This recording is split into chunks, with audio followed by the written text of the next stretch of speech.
Pa, malayo pa po ba yung pupuntahan natin? May gitsang oras na po tayong bumabiyahe ah. Malayo-layo pa, anak. Baka mga 2 oras pa tayong babiyahe. Ala, ang tagal pa nun pa ah. Baka mamaya sumuko na tong owner type jeep natin eh. Dahil mapapagod na si Buhawi. May ilalaban pa si Buhawi, anak. Kaya huwag ka mag-alala. Makakarating tayo sa pupuntahan natin na walang aberya. Ang laki talaga ng tiwala nyo dito kay Buhawi ah.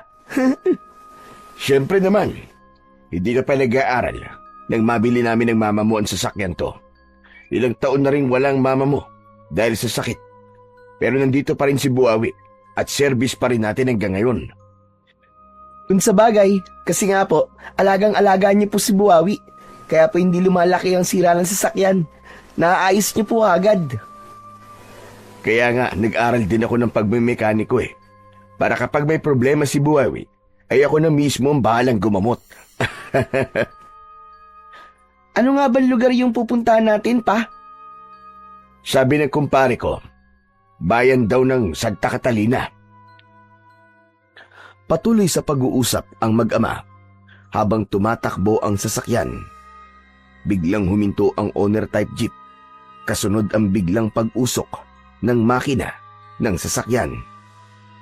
Naku po, naloko na. Uminit na ang ulo ni Buhawi, pa. Nag-overheat ang makina. Anak ng teteng, oo. Pa, napagod na po siguro si Buhawi. Kasi kanina pa po. Hala, sige. Bumaba na muna tayo. At nang makapagpahinga na rin si Buhawi. Bumaba ang mag-ama ng sasakyan. Binuksan ni Mang Rodan ang hood ng sasakyan upang sumingaw ito at lumabas ang usok mula sa makina. Kinuha niya rin ang tubig sa driver's seat at binuhusan yun. Nagdagdag din siya ng tubig. Pagkatapos ay iniwan muna ng mag-ama ang sasakyan at naglakad-lakad. Pa, ano na po kayang lugar to, no? Tignan niyo oh. Parang antahimik. Para pong walang nakatira dito, no? Wala akong natatanaw ng mga bahay. Oo nga eh. Tama ka, anak. Parang malayong-malayo na to sa mismong bayan. Grabing tahimik dito. Tama ka, anak.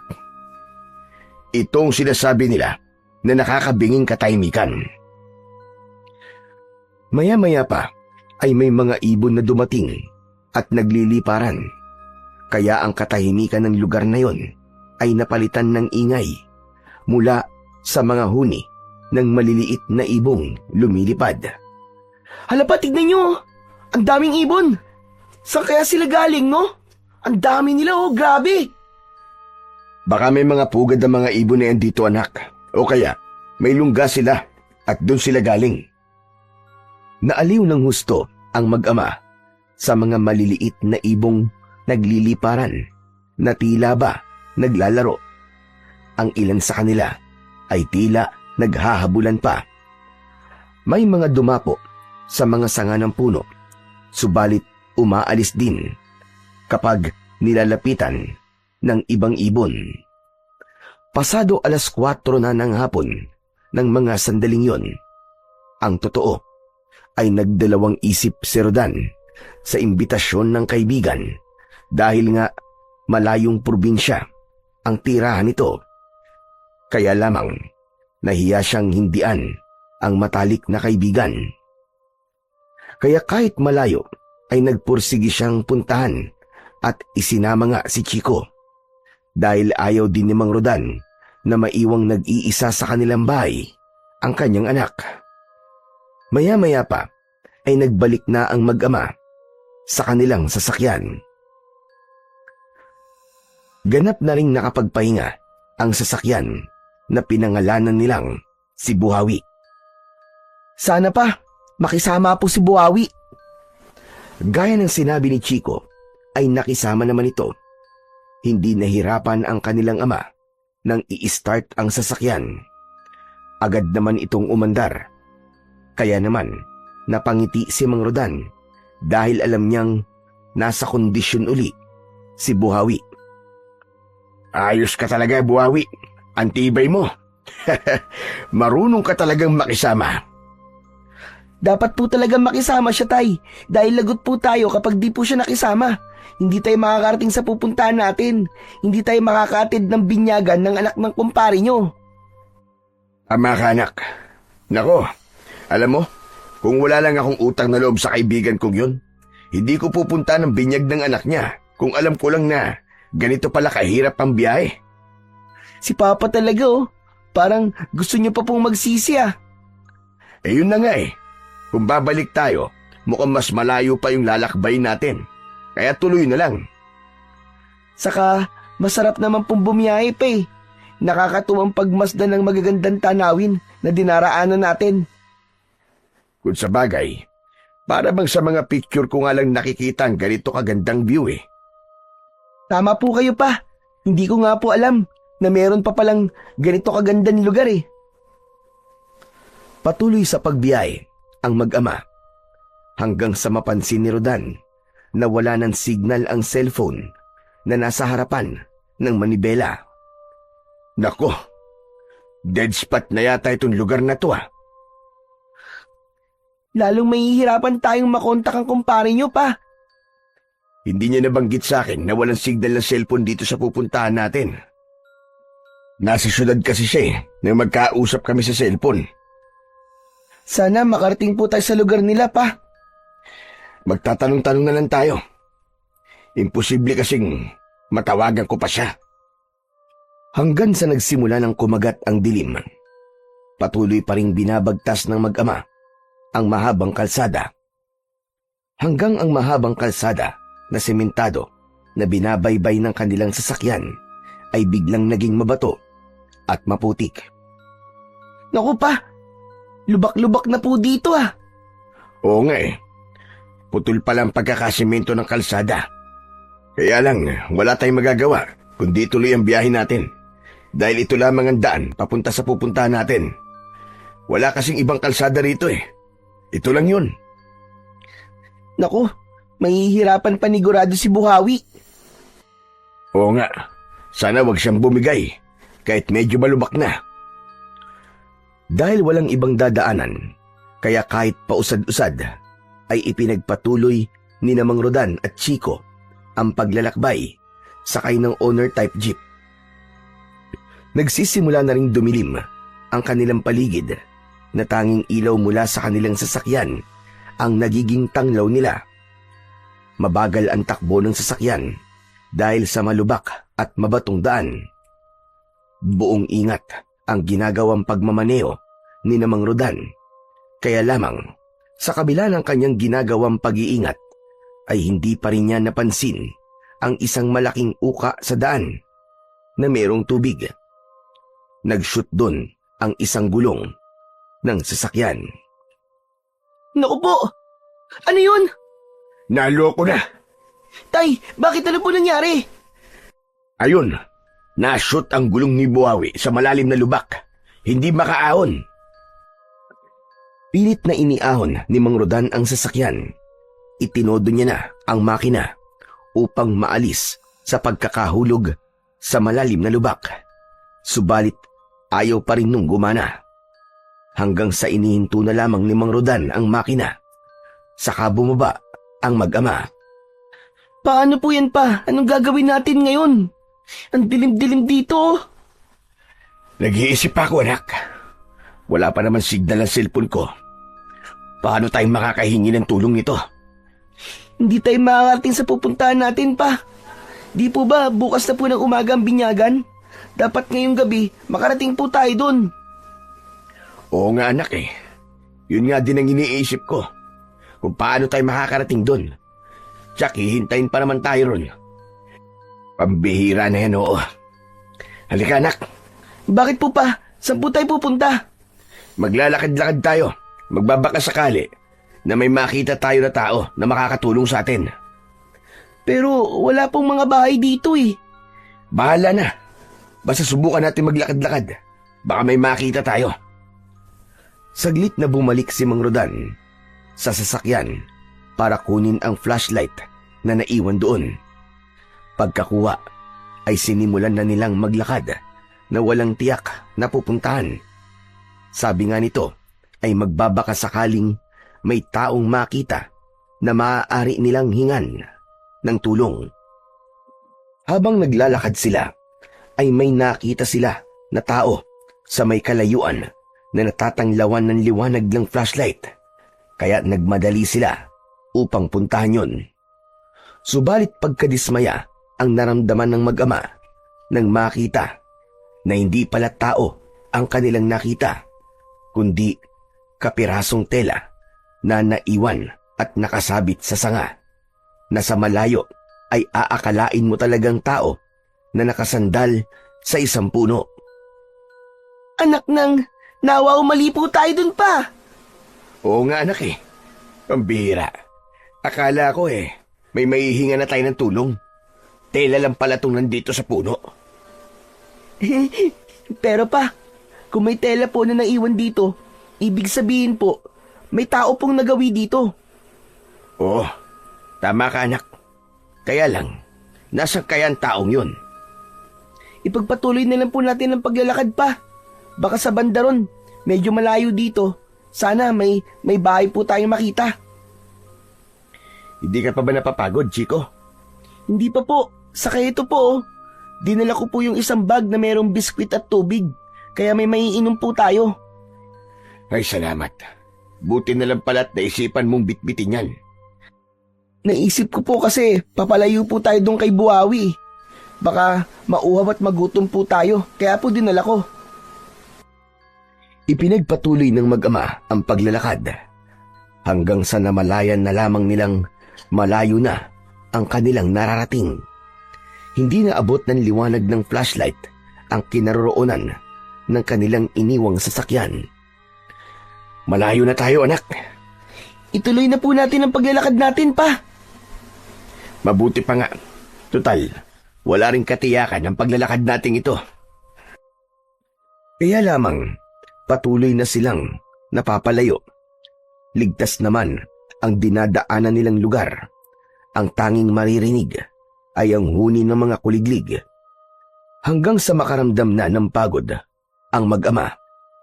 Pansamantala silang naupo sa isang malaking puno na nasinagan ng hawak na flashlight ni Mang Rodan. Dito muna tayo pa. Oo anak, baka delikado na rin kung ipagpapatuloy pa natin ang paglalakad. Mamaya may makasalubong tayo mabangis na hayop. Gabi pa naman, wala tayong laban sa mga yon. Saan po tayo matutulog? Dito, sa ugat ng puno. Teka lang, at lalagyan ko ng mga daon tong nakalitaw na ugat para maaari mong pagpahingan. Inipon ni Mang Rodan ang nakita niyang mga tuyong daon para merong mahigaan si Chico. O ayan, pwede na yan anak. Pwede ka nang mahiga dyan. Kayo pa, saan po kayo matutulog? Wag mo na akong isipin anak. Basta matulog ka na para makapagpahinga ka kahit papano. Kakain po muna ako nitong biskwit pa para makainom na rin po ng tubig. O sige anak, habang natutulog ka, babantayan kita.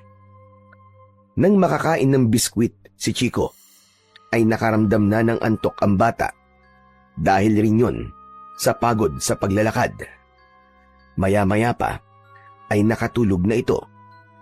Narinig pa ni Mang Rodan ang mahinang paghilik ng bata. Bagya siyang napangiti. Naisip niya na pagod ng kanyang anak, kaya agad itong nakatulog. Habang lumalalim ang gabi, ay nakakaramdam na rin ng antok si Mang Rodan.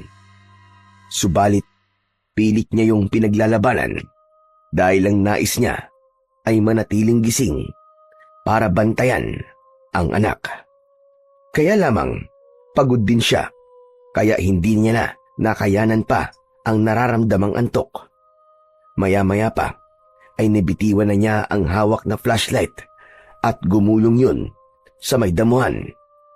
Nakatulog na rin ang lalaki dahil sa labis na pagod. Mabilis na lumipas ang magdamag. Nagsimula na ang pagbubukang liwayway. Naging ligtas naman ang dumaang gabi sa mag-ama. Nagising si Mang Rodan at napaurong siya nang makita ang isang nilalang na nasa kanyang harapan. Sunod na ring nagising si Chico na napangangapa. Nasa harap nila ang isang batang lalaki na kasing edad ni Chico. Teka, sino ka? Samboy! Samboy ang pangalan ko! Mukha namang mabait ang batang nagpakilala sa pangalang Samboy. Nakangiti pa ito sa mag-ama. Dito ka ba nakatira, Samboy? Opo, pero medyo malayo pa po ang tirahan namin. Habang kausap ni Samboy ang mag-ama, ay may babaeng nagmamadali na dumating. Ikaw na bata ka. Kung saan ka nagpupunta? Akala ko ikaw na paano ka na? Nakita ng babae ang mag-ama na nasa ilalim ng puno. Sino sila, anak? Ba't kausap mo sila? Nakita ko lang po sila na natutulog po dyan, inang. Sino kayo? At bakit nandito kayo sa ganitong lugar? Masasamang tao ba kayo? Agad na kinuha ng babae ang gulok na nakasabit sa kanyang bewang. Handa niyang undayan ng taga, sina Mang Rodan. Teka, sandali. Hindi kami kaaway at lalong hindi kami masasamang tao. Hindi po kasi makalis yung sinasakyan namin eh. Nashoot po kasi sa lubak yung gulong. Tapos wala po kaming matutulugan. Kaya dito po kami natulog sa ilalim ng puno. Totoo ba ang sinasabi mo, ha, bata? Hindi kayo masamang tao? Hindi kayo mga halimaw? Hindi kayo mga aswang? Aswang? Naku, hindi. Tama ang sinabi ng anak ko si Chico. Nagkaroon lang ng problema ang sasakyan namin. Kaya napilitan kami matulog sa ganitong lugar. Inang, mukha naman po silang mababait eh. Salamat sa'yo, Samboy ah. Ako nga pala si Chico. Pwede ba kitang maging kaibigan? Oo naman. Inang, kaibigan ko na po si Chico. Kaya wag na po kayo magalit sa kanila. Ako nga pala si Rodan, tatay ni Chico. Pwede bang malaman ang pangalan mo? Niloisa ang pangalan ko. Nanay ako ni Samboy. Sabi nyo, nagkaroon ng problema ang sinasakyan nyo. Paano kayo makakalis dito? Yun nga ang iniisip ko eh. Gusto ko sanang humingi ng tulong para maalis yung gulong ng sasakyan namin doon sa pagkakalubog sa hukay. Meron kayang pwedeng tumulong sa amin? Ewan ko. Kung maaari silang pakiusapan. Mga kapitbahay mo ba? Mga kababaryo ko. Subukan natin. Maaari ba kami sumama sa'yo? Wag. Wag na kayo sumama. Bakit? Gusto kong humingi ng tulong sa kanila para maalis ang gulong ng sasakyan namin at may pagpatuloy namin ng anak ko ang pagpunta sa destinasyon namin. Baka sakaling umabot pa kami. Inang, isama na po natin sila. Pero anak, kawawa naman po sila dito. Saka baka po nagugutom na rin sila. Bagamat nagdadalawang isip si Niloisa, ay pumayag na rin siya sa pakiusap ng anak na si Samboy upang isama ang mag-ama sa kanilang tirahan. Dahil alam ni Niloisa na gutom si Rodan at Chico, kaya ipinaghanda niya ang mag-ama ng pagkain. Nilagang hinog na saging na saba at kamote ang inihain ng babae. Pagpasensya nyo na itong nakayanan kong pagkain. Madalang kasi kami magsaing dito. Kadalasan na 3 beses sa isang linggo. Kaya ito lang ang maipapakain ko sa inyo. Maraming salamat, Niloisa. Kami nga ang nahihiya dahil nakaabala pa kami sa inyo. Papa, pwede na po ba akong kumain? Mukhang masarap po itong nilagang saging at kamote na ibinigay po ni Aling Niloisa eh. O sige anak, kumain ka na. Samahan mo kaming kumain, Samboy. Hindi na, Chico. Kayo na lang ng papa mo. Saka, busog pa naman ako eh. Marami na rin akong nakain kanina. O siya, sige. Maiwan ko muna kayo. Meron akong kailangan puntahan. Sige, Niloisa. At salamat nga pala sa pagkain, ha? Walang anuman. Lumabas na ng bahay ang babae at tuloy-tuloy na umalis. Kaya naiwan sa bahay sina Rodan at ang 2 bata. Nagsimula na rin kumain si Rodan dahil nakaramdam na rin siya ng gutom. Samboy, kayo na lang ba ng inang mong nakatira dito sa bahay na to? Oo, matagal na kasing patay ang itay ko. Ganun ba? Sa akin naman, mama ko naman ang patay na. Kaya pala 2 lang kayo ng papa mo na bumiyahe eh. Oo, tama ka. Hindi nga namin alam kung makakapunta pa ba kami sa bahay ng kaibigan ni Papa eh. Kasi nga, yun nangyari sa sasakyan namin. Siya nga pala, Samboy. Saan ba pupunta ang inang mo? Umalis siya. Baka po may kakausapin tao. Di po ba sabi niyo kailangan niyo po ng tulong para maalis na po sa lubak yung sasakyan niyo? Oo nga pala. Para maipagpatuloy na namin ang pagbabiyahe. Sana may makausap ang inang mo at pumayag na tulungan kami. Sana nga, kasi mahirap kausap ang mga tao rito sa baryo Takip Silim eh. Ha? Mahirap kausap? Anong ibig mong sabihin na mahirap kausap, Samboy?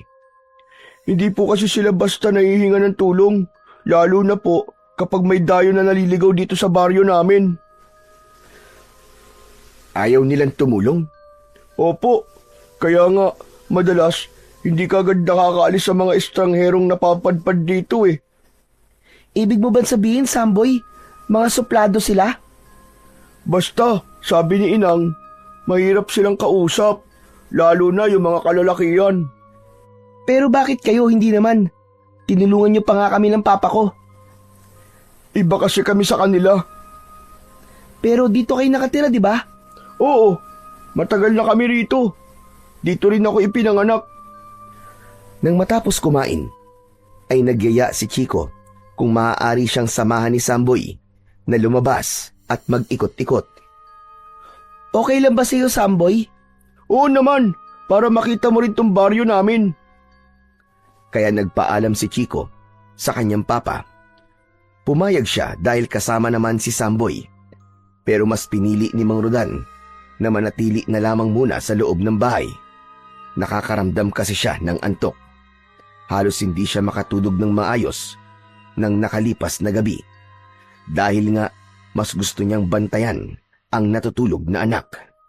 Isa pa, mahirap para sa kanya ang makatulog sa lugar na alam niyang anumang oras ay may kung anong hayop na maaaring umatake sa kanila.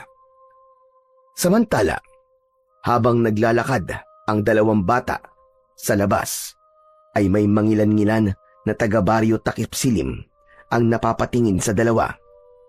Bago kasi sa paningin nila si Chico, pinagmamasdan nila ang bata at titig na titig. Teka, Samboy, kinikilabutan ako. Bakit, Chico? Natatakot ka ba? Kuwan kasi. Ang sama makatingin ng mga kalugar mo. Masyadong seryoso. Ganun talaga sila, lalo na kapag mga dayo. Para kasing bigla na lamang mananakmal. Nakakatakot. Katulad ba ng ganito? Uy, huwag ka naman ganyan. Lalo mo naman akong tinatakot niyan eh. Masyado ka naman matatakotin. Basta, huwag mo nilang sila pansinin. Hanggat kasama mo ako, walang makikialam sa'yo dito. Kung sa bagay, sa kabisita mo kami, di ba? Kaya sagot mo ako. Parang gano'n na nga, kasi niyaya ko kayong pumunta dito sa bahay. Teka nga pala, ba't mo naisipang yayain kami ni Papa sa bahay nyo? Kasi nga nakita ko na mukha naman kayong mababait. Saka, para may ibang tao kami makausap ni Inang. Bakit? Hindi ba nagsasalita yung mga taga rito sa baryo nyo? Nagsasalita naman. Kaya nga lang, paminsan-minsan lang. Ha? Anong ibig mo sabihin paminsan-minsan? Kasi nga, mas gusto nilang nasa loob lang sila ng bahay. Kung ganun pala, kukonti dito sa inyo mga marites. Ha? Marites? Pangalan yun ng isang kilala ni Ina na pinupuntahan namin minsan? Ang ibig ko sabihin, yung mga babaeng mahihilig magkwentuhan, hindi pangalan. Yung nagchichismisan ba? Marites kasi ang tawag dun sa amin eh. Uy, meron din ganun dito, pero ilan lang. Hindi kasi sila pwedeng magkwentuhan sa labas ng bahay eh. Kasi nga, baka may magalit sa kanila. Delikado. Bakit naman delikado? Baka maging dahilan ng away. Mahirap kasi kapag nag-away-away ang mga taga rito sa baryo Takip Silim. Posibleng mauwi sa patayan. Ha? Ganun sila katatapang? Patayang kagad? Kaya nga hanggat maaari ay walang away na dapat mangyari dito.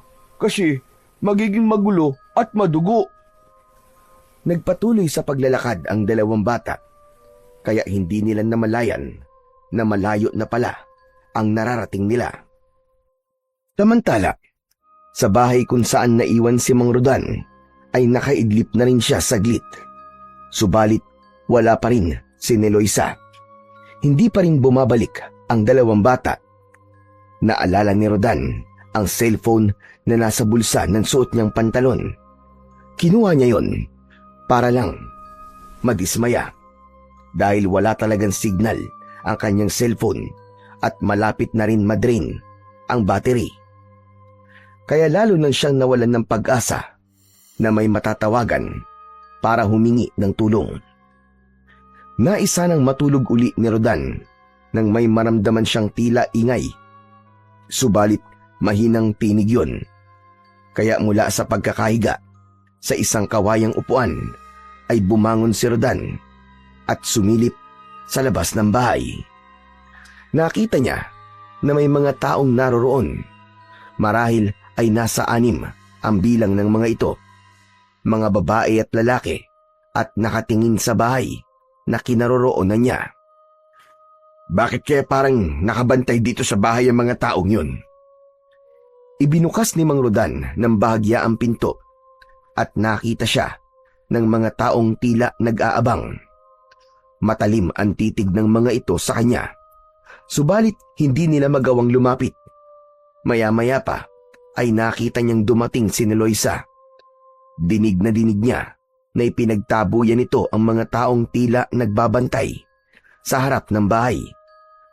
Agad na pumasok ng bahay si Neloisa at isinara yun. Pasensya ka na sa mga yon, ha? May kailangan ba sila? Wala. Nag-uusyoso lang ang mga yon. Kanino? Sa akin ba? Oo. Ngayon lang sila ulit nakakita ng estrangherong napadpad dito. Pero katulad nyo rin akong tao, di ba? Huwag mo na lang silang pansinin. Pabayaan mo na. Siya nga pala ni Loisa. Tungkol sa nasabi ko sa'yo, para makaalis na kami rito. Pasensya ka na. Ayaw nila. Walang gustong tumulong sa amin, ganun ba? Oo. Hindi ko sila mapilit. Tama nga pala sinabi ni Samboy. Mahirap kausap ang mga taga rito sa inyo. Asan nga pala ang dalawang bata? Hindi ko nakikita. Lumabas sila. Sinamahan ni Samboy si Chico para maglakad-lakad. Ano ka mo? Hindi nila dapat ginawa yon. Bakit naman? Basta. Teka, aalis muna ako. Saan ka pupunta? Hahanapin ko ang dalawang bata. Sasamahan na kita. Hindi. Dumito ka lang. At huwag kang lalabas hanggat hindi ako dumarating. Bakit ba ni Loisa? May problema ba? Basta. Sumunod ka na lamang sa bilin ko. Mamalagi ka rito sa loob ng bahay. At huwag na huwag kang lalabas kahit na ano pa ang mangyari. Nagtataka si Rodan sa sinabi sa kanya ng babae. Hindi malinaw sa kanya kung bakit. Kaya lamang, mas alam ni Loisa ang ginagawa niya. Kaya sinunod na lamang niya ito. Hindi lumabas ng bahay si Rodan. Agad namang nakita ni Loisa ang dalawang bata nang hanapin niya ang mga ito. Inang, pauwi na po kayo? Kanina pa ako nakauwi at nalaman ko nga na umalis kayo ni Chico, kaya hinanap ko kayo.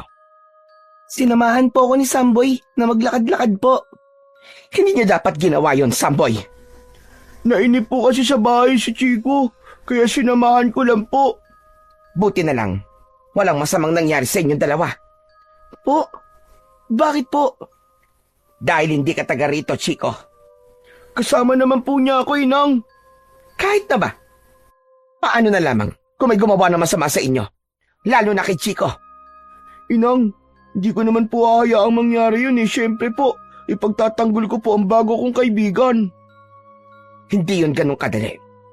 Mabuti pa, umuwi na tayo. Aling ni Loisa, nasan po si Papa? Naiwan siya sa bahay. Pinagbawalan kong sumama sa akin. Isinama na ni Loisa ang dalawang bata upang umuwi.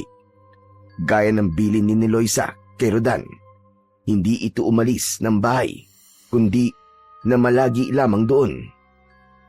Kung walang tutulong sa amin para maiahon sa malalim na lubak ang sasakyan namin, paano kami makakaalis dito? Hayaan mo, patuloy ako makikiusap na may tumulong sa inyo. Paano kung wala pa rin? Mapipilitan kayong manatili rito hanggang sa makaisip tayo ng ibang paraan. Mukhang hindi na tayo makakarating sa pupuntahan natin, anak. Oo nga po pa eh. Pero okay na rin po yun. Alin ang okay doon, anak? Yun nandito po tayo kina Samboy. Eh di parang nakakapagbakasyon na rin po tayo dito. Habang kausap ni Loisa si Mang Rodan nang may tumawag sa kanya galing sa labas ng bahay. Lumabas siya at nakita niya ang isang lalaki doon. Pamilyar ito sa kanya, kaya lumapit si Loisa. Magandang araw, Saldo. Ikaw pala yan.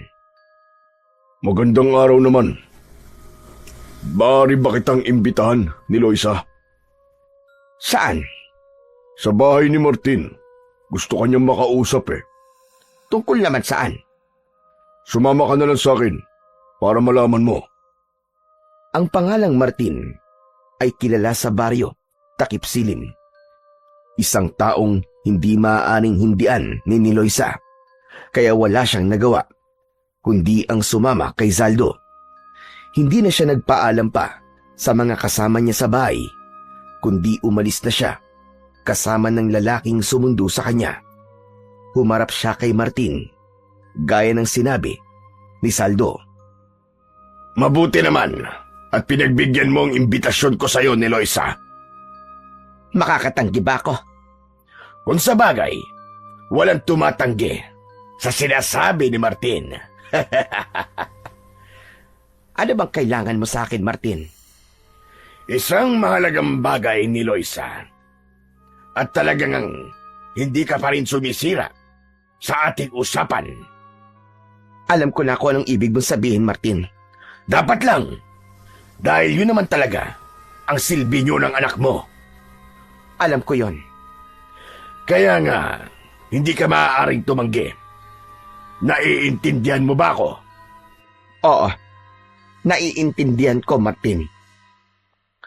Tahimik lamang si Loisa na nakinig sa mga sinabi ni Martin. Alam niya ang tinutukoy ng lalaking kaharap. Samantala, sa maikling sandali na magkasama ang dalawang bata, ay nagkakasundo sila. Akala mo ay matagal nang magkakilala. May mga bagay silang napagkakasunduan. Ang husay mo pala mag-drawing, Chico. Si Papa nagturo sa akin ito. Kung gusto mo, turuan din kita. Siyempre naman. Hilig ko rin kasi mag-drawing eh. Dito sa papel na wala sulat, dito tayo mag-drawing, dali. Teka, ano bang paborito mong i-drawing? Mga aswang, tapos mga halimaw, tapos ang kalaban nila ay mga superhero. Ha? Talaga? Ganun din ang dinidrawing ko eh. Yung mga superhero tapos kalaban nila mga monster, mga kapre, mga tikbalang, mga diwende, at kung ano-ano pa. Tapos yun nga yung sinabi mo, yung aswang. O sige, simulan na natin mag-drawing. Ikaw ang magdodrawing ng mga superhero, tapos ako naman ang magdodrawing ng mga aswang at monster. Ayos yun, gusto ko yun. Game na. Nang makauwi na ng bahay, ay dinatnan ni Loisa na abala ang dalawang bata sa kanilang ginagawa. Napansin naman ni Mang Rodan ang kalungkutan ng babae. Kaya nang maupo ito sa upuan na malapit sa mesa na nasa kusina, ay sinundan siya nito at kinausap dahil alam niyang may bumabagabag kay ni Loisa. Hindi siya nakikialam ako ni Loisa, pero napansin ko ang kalungkutan mo nang dumating ka. Wala ito. May iniisip lang ako, Rodan. Kung okay lang sa'yo, maaari mo sabihin sa akin. Baka makatulong ako. Hindi na. Sa akin na lang. Dahil ba sa amin ng anak ko? Pasensya ka na ni Loisa. Kaya lang hindi pa kami makakaalis hanggat walang tumutulong sa amin para maalis ang sasakyan na nasa malalim na lubak. Kung makukumbinsi mo sana ang ilang mga taga rito sa inyo para tulungan ako, baka makaalis na kami rito ni Chico. Yun na nga ang ikinakabahala ko. Bakit? Ayaw nilang umalis kayo rito. Ano ka mo? Pero kung ako ang tatanungin, gusto ko nang umalis na kayo. At wag nang abutin pa ng kung ilang araw. Itinataboy mo na kami. Hindi yun pagtataboy, Rodan. Pero ang gusto mo'y umalis na kami rito, di ba? Oo. Para yun sa kaligtasan nyo. Teka. Anong ibig mong sabihin? Hindi kami ligtas rito ng anak ko? Tumayo sa pagkakaupo si Loisa. Iniwasan niya ng sagutin ang tanong ni Rodan. Meron pa pala akong kailangan gawin. Teka sandali ni Loisa. Hindi mo pa sinasagot ang tanong ko. Naguguluhan ako sa sinasabi mo eh. Sinabi ko na ang gusto kong sabihin. Nasa iyo na kung ano ang gagawin mo, Rodan. Iniwan na ni Loisa ang lalaki. Subalit naging palaisipan kay Mang Rodan ang sinabi ng babae. Bagay na lumigalig sa kanya. Samantala, may mahalagang pinag-uusapan sina Martin at Saldo sa isang sikretong kwarto. Saldo, ikaw ang pinagkakatiwalaan ko. Alam ko yun, Martin. At huwag kang mag-alala. Kahit anong mangyari, hindi makakalabas ang anumang usapan natin. Dapat lang, dahil alam mo kung paano ako magalit. Oo, Martin. Kilalang-kilala na kita. Maglagay ka ng mga magmamanman kay ni Loisa. Hindi siya maaaring sumira sa kasunduan. Ako nang bahala doon, Martin. Kapag may napansin kayong kakaibang kilos mula kay ni Loisa na hindi niyo gusto, sabihin niyo agad sa akin. Hindi naman nawala sa isipan ni Mang Rodan ang mga sinabi ni Loisa. Nakikita niya sa babae ang pag-aalala ng kausap niya ito kanina. Nilapitan siya ng anak na si Chico kasama si Samboy. Ipinakita nila kay Rodan ang kanilang mga drawing. Ipinagmalaki yun ni Chico sa kanyang papa. Papa! Tignan niyo po, oh. Ang husay din po ni Samboy. Parehas po kami mahilig mag-drawing.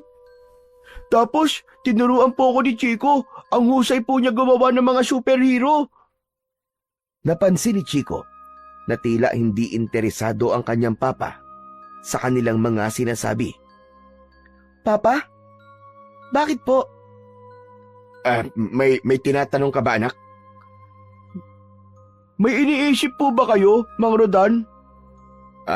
Oo. Pasensya na kayo kung hindi ko ganun narinig ang mga sinabi nyo kanina. At teka, tungkol ba rito sa mga drawing nyo at sinasabi nyo sa akin? Opo, Papa. Kasi po, mahusay din po mag-drawing si Samboy. Sana nga po. Huwag na muna kayong umalis kasi po, ngayon lang po ako nagkaroon ng kaibigan na kagaya po ni Chico. Hindi ko po kasi kaibigan yung mga bata po dito sa amin. Kakaiba po kasi sila, kaya ayaw ko rin pong makipagkaibigan sa kanila. Anong kakaiba ang ibig mong sabihin, Samboy? Hindi po sila mahilig makipagkaibigan. Hindi po sila katulad ni Chico. Kahit ngayon ko lang po siya nakilala, parang matagal na po kami magkaibigan. Papa, pwede po bang magtagal po tayo rito ng ilang araw? Hindi ko rin masasabi kung ilang araw ba tayong mananatili dito, anak. Dahil hanggat walang tumutulong sa atin, hindi tayo makakaalis dito sa baryo Takip Silim. Tila hindi gaanong apektado si Chico sa sinabi ng kanyang ama dahil ang totoo ay nawiwili siya dahil meron siyang nakakalaro na bago niyang kaibigan. Sapagkat sa kanilang tirahan ay halos wala rin siyang kalaro. Unang gabi ni Rodan at Chico sa bahay ni Loisa. Lubha na siya nag-aalala at nababahala. Pasensya na kayo ni Loisa. Baka sobra na kaming nakakaabala sa inyo. Wala namang problema sa akin na nandito kayo. Pero yung sasabihin ng mga kapitbahay mo, baka mag-isip sila ng hindi maganda tungkol sa'yo. Wala akong pakialam sa kanila. Hindi ka ba okay sa kanila ni Loisa? Hindi sa ganon. Kaya lamang, iba kasi ang interes nila. Saka hindi sila mahilig gumawa ng chismis. Dahil ibang bagay ang kanilang binibigyan ng halaga. Pero habang nandito kami ng anak ko, huwag kang mag-alala. Kami na muna ang bahala sa inyo. Pwede nyo kaming maging bantay. Bantay? Oo, para walang masamang mangyari sa inyo. Kung may mangloob dito sa bahay mo, ako ang haharap sa kanila. Sabi ko naman sa iyo, Rodan, ligtas kami ng anak ko. Walang makikialam sa amin. Pero dalawa lang kayo rito. Ang totoo niyan, kayong dalawa ang dapat mag-ingat. Lagi mong sinasabi yan, pero ayaw mo namang ipaliwanag sa akin. Dahil hindi pwede. Bakit naman? Nag-iingat lang ako. Tungkol sa sinabi mo na mas mabuti kung aalis na lang kami. Para saan ba yun? Hindi ko na kailangan ipaliwanag. Dahil kayo mismo ang siyang makakadiskubre nun. Napailing na lamang si Rodan. Hindi pa rin niya mapilit si Loisa na sabihin sa kanya ang hiwagan laging sinasabi nito. Kaya lalo lang siyang pinag-iisip kung ano nga ba ang tungkol doon. Madilim na ang paligid. Maaari na kayo magpahinga. Pero maaga pa. Maagang nagpapahinga ang mga taga rito. Kaya nga, maaga rin kumakain. Basta pagdating ng dilim, karamihan sa mga taga rito ay nasa loob na ng kani-kanilang mga bahay. Maaga ring nakatulog si Mang Rodan at Chico. Natulog sila sa ibaba ng bahay habang ang mag-inang ni Loisa at Samboy ay nasa itaas. Malalim na ang gabi nang may marinig na kakaibang tunog si Mang Rodan. Ilang ulit na tunog na tila huni mula sa isang uri ng tambuli na sinundan pa ng dagundong mula sa isang kakaibang uri ng tambol. Anong ingay yun? Parang pagsisimula ng isang seremonya. Pinakinggang mabuti ng lalaki ang narinig na dagundong na paulit-ulit. Nasundan yon ng tila matitinis na sigawan ng mga tao. Ano kaya yun? Kailangan makita ko at malaman kung ano at saan galing yun. Tumayo si Mang Rodan at nagtungo sa pintuan para lumabas ng bahay. Kaya lamang nakasara yun at mahigpit ang pagkakasara. Ginamitan pa yun ng kadena at kandado para lang matiyak na hindi basta mabubuksan ang pinto ng bahay. Iisa lang ang ibig sabihin ng kandadong ikinabit dito ni Loisa. Ayaw niyang magpalabas ng bahay. Pero paano ko malalaman yung naririnig ko? Walang nagawa si Mang Rodan para buksan ang pinto dahil sa mahigpit na pagkakakandado. Kaya naman, bumalik na lang siya sa kanilang higaan ni Chico. Gusto sana niyang gisingin si Loisa para magtanong, pero umiral sa kanya ang hiya. Nakikituloy na nga lang sila, mang-iistorbo pa siya. Yun ang pumasok sa isipan niya. Kaya nagpasya na lamang siya na bukas paggising na lamang nila, sa kanya aalamin kay Loisa ang tungkol sa kanyang narinig. Subalit nang mahiga na ulit si Mang Rodan, ay iba pang ingay ang kanyang narinig. May mga yabag at pagaspas ng kung anong uri ng hayop ang tila nasa labas ng bahay. Ano kaya yun? Humanap ng mga siwang ang lalaki upang makita kung ano ang nangyayari sa labas ng bahay. Subalit nang may makita siyang siwang ay wala naman siyang maaninag sa labas. Madilim doon at tila naging maramot ang buwan para magbigay ng kahit konting liwanag. Ang ingay na naririnig ni Rodan ay ramdam niyang tila hindi umaalis at paikot-ikot lamang sa bahay. Nagkasya na lamang siya para pakinggan ang ingay. Wala siyang ideya kung anong meron sa labas. Hanggang sa mag-uumaganay, naririnig pa rin niya. Inabot na siya ng antok at nakatulog. Nagising siya kinabukasan dahil sa kalabit ng kanyang anak. Papa! Papa, gising na! Bakit anak? May kailangan ka ba? Nagugutom po ko, Papa. Pero si Niloisa lang ang nakakaalam ng pagkain dito. Biglang nagsalita si Niloisa. Nagising na rin pala. Nakapagluto na ako ng nilagang kamote at mais. Yun lang ang ating magiging almusal. Walang problema doon, Niloisa. Kinakain naman ni Chico kahit ano. Hindi siya mapili sa pagkain. Kanina ka pa pala gising. Oo, maaga ako nagigising. Chico, nasa mesa na sa kusina ang pagkain. Pwede ka nang kumain doon. Maya-maya lang, gigising na rin si Samboy. Pa, kain na po tayo. Sige na, mauna ka na anak. Nagtungo na sa kusina si Chico.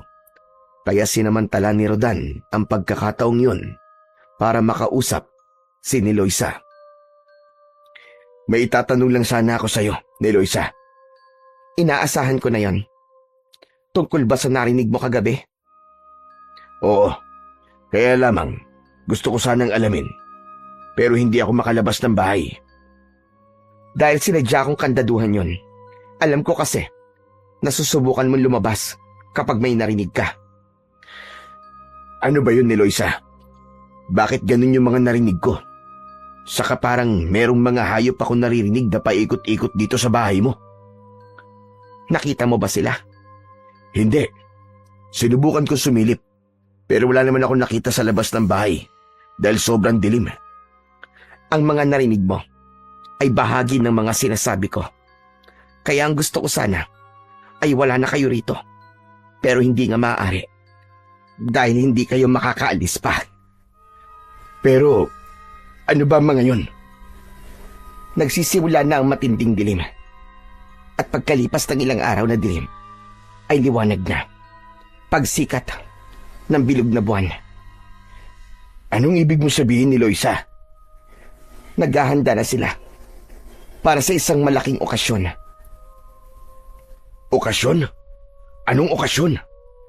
Sa pagpapalakas ng kanilang kapangyarihang itim. Teka, hindi kita maintindihan, Niloisa. Ano ba sinasabi mo? Diretsahin mo na nga ako. Bakit, Rodan? Wala ka pa bang nararamdamang kakaiba sa lugar na ito? Wala kang nakikitang hindi pangkaraniwan? Ang totoo marami. Pero hindi ko kayang ipaliwanag kung ano ba talaga ang mga nakikita ko. Andito kayo sa lugar na isinumpa. Ang Baryo Takip Silim. Baryong isinumpa? Oo. At ang sinumang estranghero na makakarating sa lugar na ito ay wala ng pag-asa pang makaalis ng buhay. Ano? Kinilabutan si Rodan sa sinabi ni Niloisa. Napaurong siya habang kausap ang babae. Teka, sandali lang. Tinatakot mo ba ako? Hindi kita tinatakot. Walang dahilan para takutin kita. Kundi ang gusto ko lang ay ipaalam sa iyo ang katotohanan tungkol sa lugar na kinaroroonan nyo ngayon. Kung sinabi mong lugar ng mga isinumpa ang baryong to, anong klaseng nilalang ang mga narito? Nilalang mula sa dilim. Alipin sila ng kadiliman. Mga lahing aswang. Nanlaki ang mga mata ni Rodan sa sinabing yun ni Niloisa. Gustong manginig ng kanyang katawan. Ibig sabihin, nasa baryo kami ng mga aswang? Oo. Baryo, kung saan namumungad ang iba't ibang uri ng aswang. Ang mga naninirahan dito ay mga taong isinumpa. Kung ganun, pati kayo ni Samboy? Hindi, Rodan. Maliban sa amin ng anak ko. Hindi nila kami kauri. Kaya nga, nagawa naming asikasuhin kayo at pakitaan ng mabuti. Dahil hindi kami kagaya ng mga taga rito sa baryo Takip Silim. Paano nangyari yun? Hindi kayo aswang. Pero nandito kayo mag-ina sa lugar nila. Tapos, walang masamang nangyayari sa inyo. Dahil hindi nila kami maaaring galawin. Kami ng anak ko. Pero bakit nga? Dahil kailangan nila kami ng buhay. Kaya walang sino man ang maaaring gumalaw sa amin. Hindi kita maintindihan ni Loisa. Hindi pa ito ang tamang oras para ipaalam ko sa iyo, Rodan. Kaya nga nag-aalala ko sa inyong mag-ama. Dahil kayo ang target ng mga aswang kagabi. Kalat na sa buong baryo ang tungkol sa estrangherong napadpad dito sa baryo Takip Silim. Tinangay na rin ng hangin ng inyong amoy. Kaya natatakam na sila. Yung narinig kong parang isang pagtitipon na may huni ng tambul-tambol. Anong ibig sabihin nun? Isang kasiyahan at isang uri ng seremonyas ukol sa kanilang lakas, gaya ng aking nasabi. At ang dugo nyo, ang kailangan nila. Hindi maaaring mangyari yun. Kaya nga gusto ko sana'y umalis na kayo bago pa malaman ng pinuno ng mga aswang. Pero, hindi na maaari. Bakit? Alam na nila ang tungkol sa inyo. Kaya nga ako pinatawag para pigilan ang inyong pag-alis. Kami ang gagamitin ng mga aswang para sa kanilang nalalapit na pagtitipon. Oo, gaya ng kanilang nakagawian at bahagi ng kanilang tradisyon. Dapat silang magkaroon ng alay. Hindi yun mangyayari. Hindi ko papayagang mamatay kami sa lugar na ito. Gusto ko kayong tulungan. Pero kapag ginawa ko yon, kami naman na mapapahamak ng anak ko. Alam ko ang laman ng puso mo ni Loisa. Pinagmamalasakitan mo kami. At hindi rin ako papayag na mapahamak kayo ni Samboy. Salamat, Rodan. Salamat. Alam ko may magagawa tayo. Hindi maaaring magtagumpay ang mga aswang na yon sa kanilang masamang pakay. May naisip ka bang paraan? Oo ni Loisa. Paano? Sabihin mo. Kailangan kong tulong ninyo ni Samboy. Hindi agad nakasagot si ni Loisa. Nakaramdam siya ng takot sa anumang balak gawin ni Mang Rodan. Ngayon, naiintindihan ko na kung bakit kailangan mapadpad kami ng anak ko sa lugar na ito. Dahil sa isang mahalagang bagay, sa isang misyon, na siguro'y nakatadhana talaga para sa akin. Hindi ko alam kung makakaya kong tulungan ka, Rodan. Ni Loisa, walang ibang maaaring tumulong sa akin dahil ikaw lang ang nakakaalam ng pasikot-sikot sa baryong ito at nakakakilala sa mga taga rito, lalo na sa pinuno ng mga aswang na sinasabi mo. Ano nga ba ang pangalan niya? Martin, isang malaking tao na bundat ang tiyan dahil na rin sa kanyang katakawan. Katakawan? Oo, wala siyang kabusugan. Dalawa sila ng kanyang kanang kamay. Si Saldo. Silang nasusunod sa baryong ito. Ginagamit niya ang mga kauri niyang aswang para sa kanilang sariling pakinabang. Ang ibang aswang dito ay mga taong kinamkam nila ang kayamanan at ginawa silang aswang para maging alipin nila.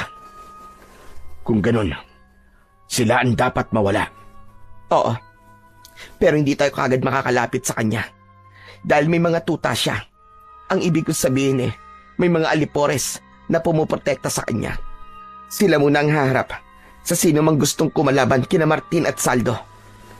Kahit gaano pa sila kalakas, kahit na makapangyarihan sila, meron silang magiging katapat.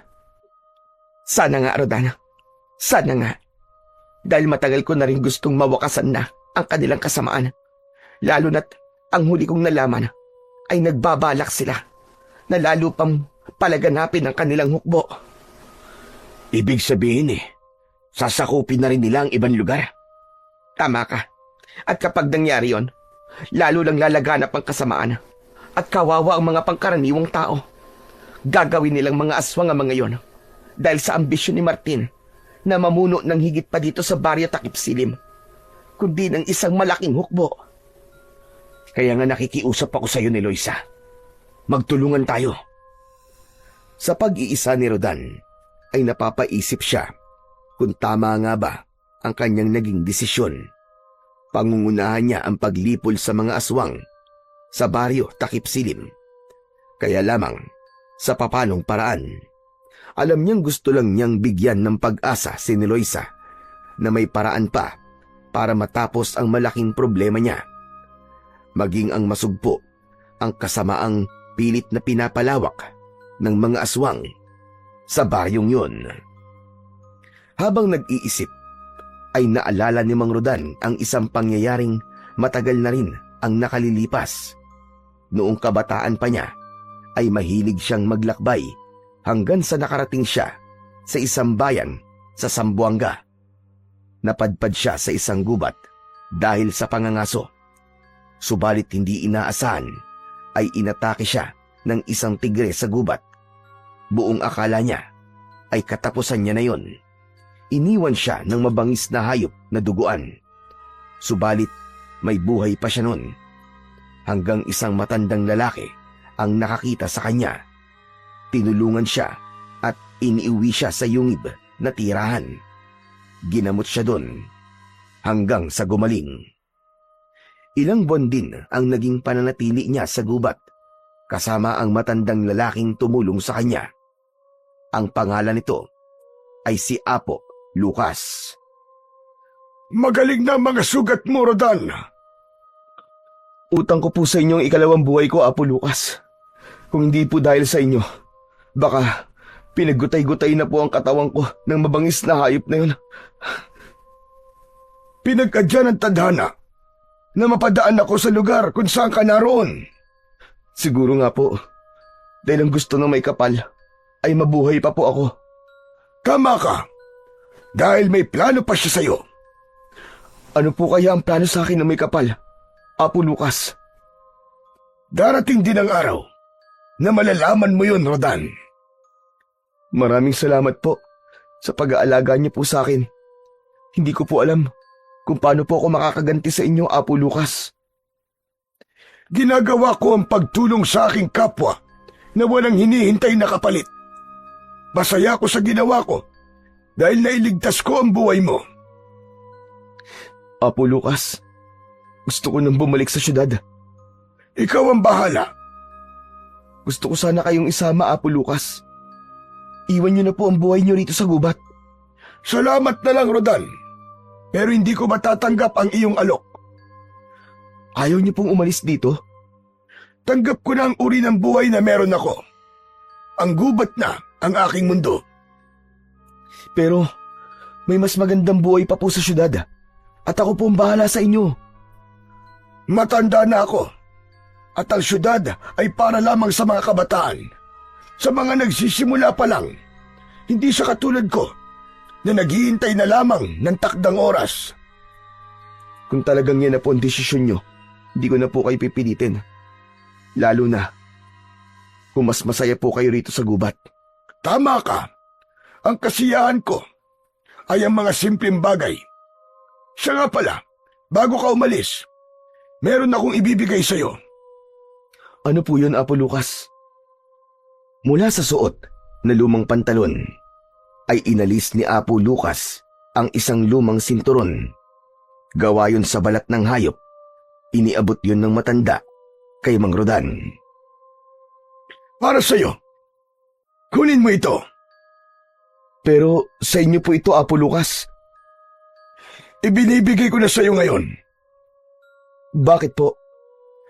Mas kailangan mo to, Rodan. Dahil nakikita ko, marami ka pang gagawin sa buhay mo. Maraming salamat po. Hayaan niyo po. Papakiingatan ko po ang sinturon na ito. Huwag mong kalilimutang isuot yan. Lalo na kung tutungo ka sa malalayong lugar. Bakit po? Kailangan mo yan Dahil hindi yan isang pangkaraniwang sinturon. Ho? Hindi pang karaniwan? Teka, ano pong ibig niyong sabihin, Apo Lucas? Magagamit mo yan sa takdang panahon. Ang sinturong yan ang magsasabi kung kailangan mo na siyang gamitin. Teka, hindi ko po kayo maintindihan eh. Malalaman mo rin, kaya wag mong hahayaang mawala yan sa'yo. Doon natapos ang pagdaloy ng alaala ni Mang Rodan. Bigla siyang napahawak sa kanyang bewang. Buti na lang at naalala niyang isuot ang sinturon bago sila bumiyahe. Hindi pa rin niya nalilimutan ang mahigpit na bilin sa kanya ni Apo Lucas. Inalis niya sa kanyang bewang ang sinturon at pinagmasdan niyong maigi. Pero wala naman siyang nakitang kakaiba. Isang lumang sinturon lang yun. Habang pinagmamasdan yun ni Rodan, ay siya namang paglapit ng anak ni Chico na may pagtataka. Papa, bakit po? Ano po nangyari? Bakit tinubad niyo po ang sinturon niyo? Wala anak, Saan niyo po gagamitin yan? naisipan ko lang na tignan. Dahil may naalala ko. Papa, siya nga pala, may sasabihin po ako sa inyo. Kanina kasi, magkasama kami ni Samboy. Lumabas kami dyan, malapit lang. Tapos, habang naglalakad-lakad kami, masama ang tingin ng mga taong nakakita sa amin. Kaya natakot kami. May ginawa ba sila sa inyo? Wala naman po, kaya lang, sinundan kami. Kahit saan po kami pumunta. Itinataboy nga po ni Samboy pero ayaw pa rin umalis. Sunod po ng sunod sa amin. Anong ginawa nyo? Eh di tumakbo na lang po kami ni Samboy hanggang sa makauwi po rito. Anak ng... Mukhang tama nga si ni Loisa. Tama si Aling ni Loisa, saan po?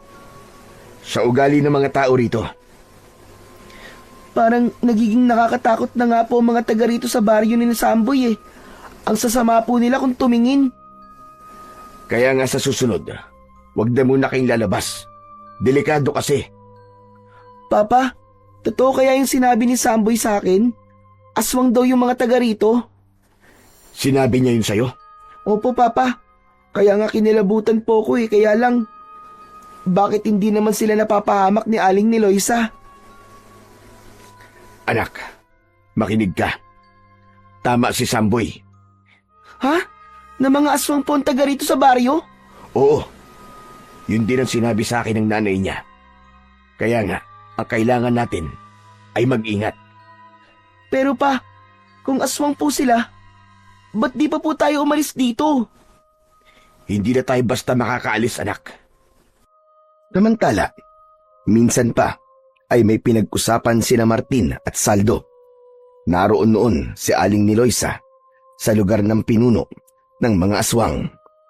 Dahil may pagkakataon na ginagawang utusan din nila ang babae, narinig niya ang pinag-uusapan ng mga ito. Naiutos mo na ba ang sinabi ko, Saldo? Oo, Martin. At nagawa na nila. Magaling. Kaya wala nang dahilan para makaalis pa sila. Oo, mananatili na sila rito hanggang sa matapos ang ilang gabi ng kadiliman. Sa pagdating ng liwanag ng buwan, hindi na tayo mahihirapan pa dahil nakahanda na. Tama ka. Kaya 2 gabi ng kadiliman na lang ang ating hinihintay. Nang makauwi si ni Loisa, ay agad na ibinalita nito kay Mang Rodan ang kanyang nalaman. Ano ba sinasabi mo ni Loisa? Tuluyan na nilang sinara ang pag-asa niyo makaalis pa rito. Teka, anong ibig mo sabihin? Ang sasakyan niyo na nalubog sa malalim na lubak. Wala na. Ano ka mo? Wala na? Oo, ipinasunog na ni Martin. Tiniyak niyang hindi na kayo makakaalis pa rito. Sigurado ka ba? Oo, sabi ko naman sa'yo. Gagawin ni Martin ang lahat para sa kanyang ibig mangyari. Wala na pala akong magagawa pa. Konting sandali na lang, Rodan. 2 gabi na lang ng kadiliman ang siyang nalalabi. Huwag kang mag-alala. May naisip na ako. Handa na rin ako, Rodan. Sigurado ka? Oo, dahil walang ibang tutulong sa'yo, kundi kami ni Samboy. Ikalawang gabi, ninarodan sa baryo Takip Silim. Gaya ng dati, muling nakakandado ang bahay ni Eloisa. Tiniyak ng babae na hindi makakalabas si Rodan at hindi makakapasok ang anumang nilalang mula sa labas. Malalim na ang gabi nang muling marinig ni Rodan ang kakaibang ingay. Kaya napabangon siya at agad na inalis ang sinturon na nasa kanyang bewang. Pagkaalis niya sa sinturon, ay gano'n na lang ang gulat niya nang ang sinturon ay nagliwanag at naging matigas na parang isang espada. Totoo ba itong nakikita ko? Parang espadang sinturon na ibinigay sa akin ni Apo Lucas. Hinawakan yon ni Mang Rodan at tila may puwersang humihila sa kanya upang lumabas siya ng bahay. Malakas ang puwersang yon, kaya lamang ay nakasara ang pintuan. Hahatawin sana ni Rodan ang kandado ng pintuan gamit ang mahiwagang sinturon nang marinig niya ang boses ni Eloisa. Huwag, Rodan! Huwag mong gawin yan! Napalingon si Rodan. Nagising si Eloisa dahil marahil sa ingay ng mga aswang na nasa labas ng bahay. Pero ni Eloisa, natitiyak kong mga aswang ang mga nagkakandaingay sa labas ng bahay niyo. Oo, tama ka. Nagpipilit silang pumasok dito sa bahay dahil naaamoy nila kayo ni Chico.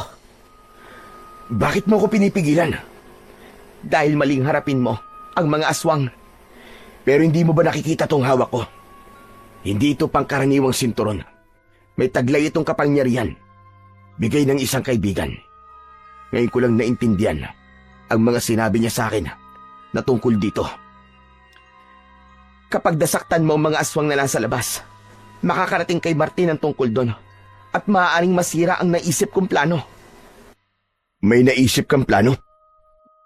Oo, Rodan. Mas magiging mainam kung sa huling araw ng kadiliman, gagawin natin ang paglipol sa mga aswang kung saan naroon ang lahat ng kampo ng dilim. Mukhang may punto ka ni Eloisa. Kaya nga, maling harapin mo ngayon ang mga aswang na nasa labas dahil iilan lang sila. Ang kailangan natin ay malipol silang lahat.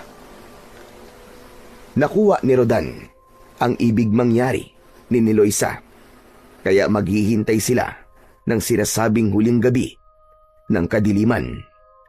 Bago dumating ang naturang sandali na sinabi ni Eloisa na gabi ng kadiliman, ay nagplano sila ni Rodan. Hindi na nila maaaring itago pa sa mga bata ang tungkol sa bagay na yon. Sila man ay makakatulong para magtagumpay ang kanilang misyon. Inisa-isa ni Eloisa ang naisip niyang dapat gawin. Nagbigay na rin ng kanyang suwestyon si Mang Rodan para sa kanilang plano. Hindi nagpahuli ang dalawang bata dahil may kanya-kanya rin silang sinabi na posibleng makatulong. Ilang oras din ang kanilang naging pag-uusap para maging maayos at hindi yon pumalpak. Dahil kapag nasira ang kanilang plano, ay pare-pareho silang mapapahamak. O ano, malinaw na ba sa inyo lahat? Oo, Rodan. Alam ko na ang gagawin natin. Chico, Samboy, kailangan huwag kayo maghiwalay. Dahil ikaw, Samboy, ang poprotekta kay Chico. Opo, Man Rodan. Ayos. Basta lagi tayo magkasama ha, Samboy. Oo naman. Partner tayo, di ba? Apir! Nagkatawanan pa ang dalawang bata. Para sa kanila'y tila isang paglalaro lamang ang kanilang gagawin. Kaya pinaalalahanan nito ni Eloisa. Samboy anak, isipin mo lagi na hindi ito paglalaro lamang. Kaya dapat seryosohin nyo ang mga gagawin nyo. Nagkakaintindihan ba tayo, anak? Alam ko po yun, Inang. Medyo pinapagaan lang po namin ang sitwasyon para hindi kami mataranta ni Chico. Oo nga po, Aling ni Eloisa. Pero seryoso po kami ni Samboy. Gagawin namin ng tama ang napag-usapan natin. Mabuti naman kung ganon. Ngayong malinaw na sa atin ang lahat, maghihintay na lang tayo ng tamang oras. Bukas na ang huling gabi ng kadiliman. At pagkatapos nun, ay liliwanag na ang bilog na buwan. At yun na ang hinihintay na sandali ng mga aswang. Pero bago pa dumating ang pagsikat ng buwan, kailangan kumilos na tayo. Makakatulong ang kadiliman para magawa natin ang ating plano. Bahagi ng gagawing paghahanda ni Eloisa ay isinalang niya sa apoy ang isang kawali. Nilagyan yon ng isang boting langis mula sa nyog. Iinitin niya yon at hahaluan ng mga halaman na kinatatakutan ng mga aswang. Kapag napaghalo niya na yon at napalamig na, ay ipapahid nila yon sa kanilang buong katawan. Sige na, simulan niyo nang ipahid sa inyong katawan ang niluto kong langis. Inang, madulas po ito. Oo nga po, Aling Eloisa, para po kami maliligo nito sa langis ng nyog. Ano bang gusto niyo? Ang magtagumpay tayo o maging biktima kayo ng mga aswang? Sige, sabihin niyo. Siyempre po, ang magtagumpay po tayo, Inang. Huwag na nga tayong magreklamo, Samboy, kung para sa kaligtasan natin tong pagpapahid ng langis ng nyug sa katawan natin. Sige na, gawin nyo na. At kami naman pagkatapos nyo. Kailangan makapaghanda na tayo. Sayang ang oras. Kumilos na ang dalawang bata. Nang matapos silang magpahid ng langis sa buong katawan, ay sumunod na sina ni Eloisa. Subalit nang magpapahid na si Rodan, ay pinigilan siya ng babae. Teka, Rodan, hindi ka kasama. Pero sabi mo, kapag ipinahid ko sa aking katawan ang langis na to, ay hindi tayo maaamoy ng mga aswang. Ganun na nga. Pero sabi ko nga sa iyo, sa naging pag-uusap natin, ay kailangan ka nila. Kukunin ka rito ng mga tauhan ni Martin. Yun ang kanilang plano. Kapag nagpahid ka ng langis, malalaman nila yon at magdududa sila. Iiwan kitang nag-iisa dito sa bahay para kunin ka ng mga alagad ni Martin. Sige, sige. Naiintindihan kita. Doblehin mo ang iyong pag-iingat, Rodan. Huwag kang mag-alala. Andito ang makapangyarihang sinturon. Hindi niya ako pababayaan. Iwasan mo munang gamitin yan. Sabi nga, ang kailangan nating mabingwit at malipol ay hindi lang ang maliliit na isda, gaya ng mga sapsap at butete. Higit ay yung mas malalaki pa, yung dambuhala. Yun ang dapat nating hulihin. Oo, alam ko ni Eloisa. Naiintindihan ko. Kaya aalis na kami at may iiwan ka rito. Dahil yun din na naging utos nila sa akin. Iniwan na ni Eloisa si Rodan at isinama ang dalawang bata. Nagtataka ang mga ito, subalit ipinaliwanag ng babae ang dahilan. Habang naglalakad sila, ay labis ang pag-aalala ni Chico para sa kanyang papa. Aling ni Eloisa, okay lang po ba talaga dun si Papa? Oo, Chico. Walang masamang mangyayari sa kanya. Magtiwala ka. Saka diba, sabi niya may taglay siyang sandata laban sa mga aswang. Oo, yung sinturon niya yun, Samboy. Kaya hindi ka dapat mag-alala sa papa mo. Sige na nga. Saka ipagpipray ko na lang si Papa na sana walang masamang mangyari sa kanya. Oo, tama yun. Sasamahan pa kita, Chico. Parehas tayo magdadasal. Samantala, sa lugar ng mga aswang na pinamumunuan ni Martin at Saldo, magpadala ka ng mga tao na magpapaalala kay ni Eloisa. Oo, Martin. Gagawin ko. Kailangan makuha na natin ang estrangherong yon. Uunahin natin ay ang lalaki. Dapat na siyang madala dito sa atin para sa ating pagtitipon bago pa matapos ang gabi ng kadiliman. Nag-iisa na si Rodan sa bahay ni Eloisa nang maramdaman niyang may mga yabag na dumating. Isa lang ang naisip niya. Dumating na ang mga tauhan ng pinunong aswang para kunin siya. Gagamitin siya para gawing alay sa pagtatapos ng gabi ng kadiliman. Malayang nakapasok ang mga inutusang tauhan. Teka, sino kayo? Anong kailangan nyo? Huwag ka na magtanong! Kayo ba ang inutusan ni Martin at Saldo? Sabi naman sa'yo, huwag ka na magtanong! Tumahimik ka na lang! Hinawakan ng dalawang lalaki ang magkabilaang kamay ni Rodan. Isa ang naglagay ng takip sa kanyang mata at meron ding nagtali sa kanyang mga kamay. Teka, saan niyo ako dadalhin? Ang kulit mo rin ano? Sabi ko nung huwag ka na magtanong eh! Nagpupumiglas si Mang Rodan, kaya nahirapan ang mga lalaki na dalhin ito. Kaya isang malakas na suntok sa sikmura ang pinakawalan nito.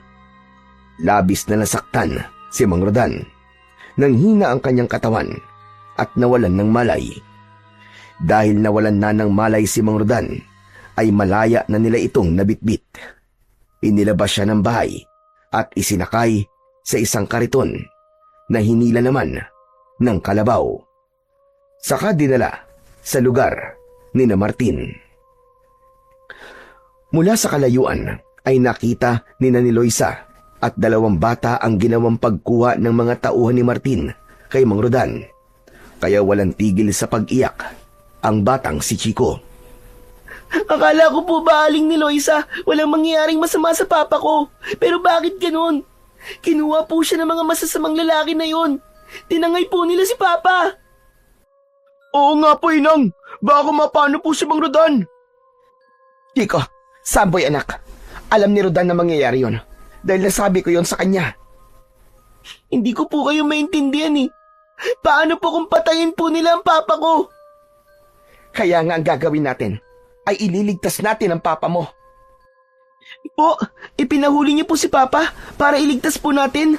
Bakit po ganun? Kailangan makapasok sa lugar na pagdarausan ng pagdiriwang at pag-aalay ang papa mo. Dahil naroon ang mga pinuno na dapat patayin. Ang papa mo ang siyang gagawa noon. Tapos, tayo po, Inang. Ano po gagawin natin? Tayo ang poprotekta kay Rodan. Kaya nga, pinagpahid ko kayo ng langis. Dahil hindi nila tayo maaamoy at malaya tayo makakapasok sa loob para tulungan ang papa ni Chico. Naiintindihan niyo na ba ako ngayon? Basta, kailangan po walang masamang mangyari sa papa ko. Titiyakin natin yon, Chico. Kaya nga makinig kayong maigi sa mga sasabihin ko at kung anong dapat natin gawin. Walang dapat na magkamali at walang dapat sumablay. Nang madala na si Rodan sa lugar na bulwagan para pagdadausan ng magiging seremonya sa pagtatapos ng gabi ng kadiliman, ay inihiga na nila si Rodan sa isang malapad na mesa sa gitna ng bulwagan. Nag-utos na si Martin upang lumabas na ng kani-kanilang lungga ang mga aswang. Sumunod naman ang mga inutusan. Isa-isang kinatok ang mga bahay upang lumabas na ang mga ito. Kasunod nun ay ang pagtunog ng tambuli. Hudyat na sa konting sandali ay gagawin na nila ang kanilang seremonyas. Nakapasok na rin ang grupo ni Niloisa sa loob ng bulwagan.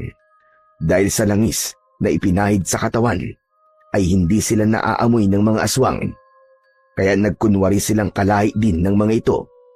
Kumilos sila gaya ng mga aswang na naroon. Galingan niyo ang ginagawa niyong pagkukunwari para hindi sila magduda. Opo, Inang. Ang hirap pala magkunwaring aswang. Basta kaya mo yan, Chico. Kailangan nating galingan para sa papa mo. Oo, Samboy. Dapat nating mailigtas si papa. Napuno na ang bulwagan ng iba't ibang uri ng aswang. Samantala si Rodan na nasa gitna ng isang lamesang kahoy ay tinakpan ng isang itim na tela. Wala pa rin itong malay. Patuloy ang pagtunog ng tambuli na sinundan ng sunod-sunod na tunog ng tambol. Pahiwatig na malapit na ang pagsisimula. Ang kadiliman ay lalong namayani. Walang liwanag na makikita mula sa bulwagan. Ang nagiging tanglaw lang nila ay ang maliit na liwanag mula sa mga sulo na naroroon. Subalit hindi sapat yun upang magbigay ng tanglaw sa kanilang bulwagan. Labis na ang pag-aalala ni Niloisa dahil tanaw niya na hindi gumagalaw si Rodan sa ilalim ng itim na tela. Kaya inutusan niya si Samboy. Anak, kailangan makalapit ka kay Rodan. Po, anong gagawin ko, Inang? Kailangan gisingin mo siya. Mukhang matindi ang ginawa sa kanya ng mga alagad ni Martin. Kaya hanggang ngayon ay wala pa rin siyang malay. Sige po, Inang. Gagawin ko po yun. Ipaamoy mo kay Rodan ang halamang ito upang magkaroon siya ng malay. Kapag nagkamalay na siya, sabihin mong maghanda na siya dahil sa maikling sandali ay magsisimula na ang seremonyas. Gagawin na siyang alay. Hindi dapat maibaon sa katawan niya ang balaraw ng kadiliman dahil kapag naibaon yun sa katawan niya, wala na tayong magagawa pa para iligtas siya. Naku po, sinasabi ko na nga ba eh. Mapapahamak talaga ang papa ko. Chico, akong bahala. Kaya nga pupuntahan ko ang papa mo para magising na siya at hindi magawang sakta ni Martin. Galingan mo, Samboy ah. May tiwala ako sa iyo, partner. Oo, partner. Huwag ka mag-alala.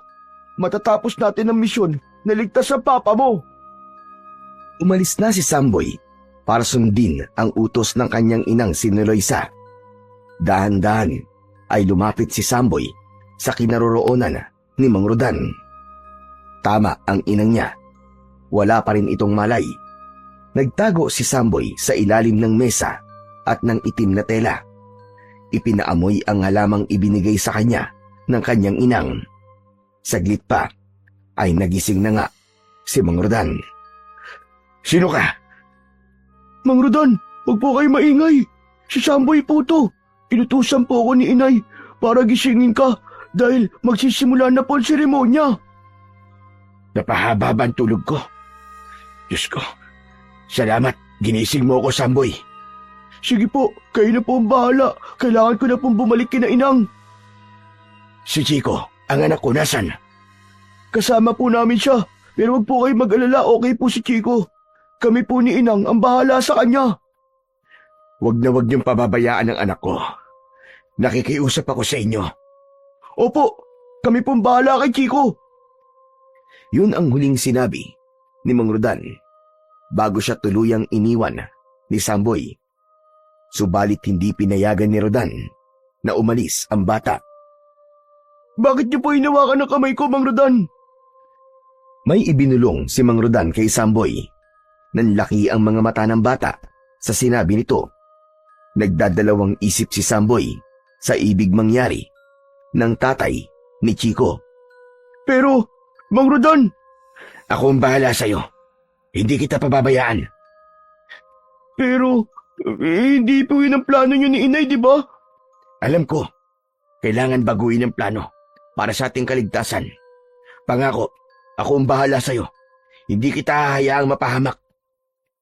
Dahil sa pakiusap ni Rodan, ay napapayag niya si Samboy. Pero gaya ng kanyang ipinangako, hindi niya pababayaan ang bata. Patuloy na lumipas ang mga oras.